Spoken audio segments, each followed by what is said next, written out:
Hi guys, quick review lang tayo ng relo ng Unisilver. Eto. By the way, ang maganda ngayon sa Unisilver, buy one, take one sila ng relo. So, ito yung biniling relo na isa. Then, ito yung pangalawa. By the way, pag bumili kayo sa Unisilver, ang maganda ngayon doon, at as in talagang buy one, take one ng relo.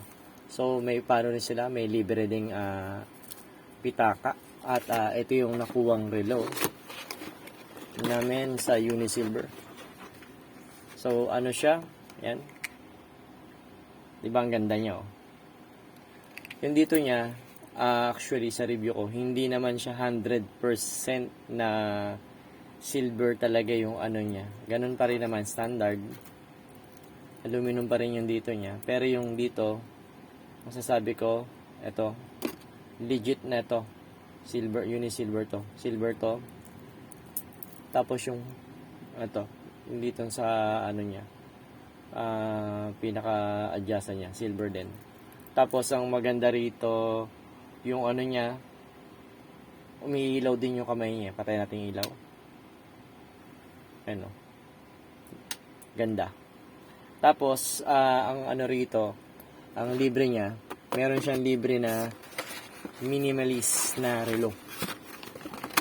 Ito. Yan. Sakto to kung naghahanap kayo ng couple watch. Buy one na relo plus may kasama minimalist. So ang silver lang dito, ito lang din. Then ito yung pinaka-lock niya, silver. Then the rest aluminum na. Pero yung dito niya, ang maganda rito sa strap niya, to silicone niya. By the way, yung ano niya, libre niya, pag chinek nyo online to, nagwa-worth to ng, unang labas ito nasa 1,500 eh. Pero ngayon, nililibre na ng Unisilver kasi ano na eh, bagong taon na. So, again, buy one, take one si Unisilver.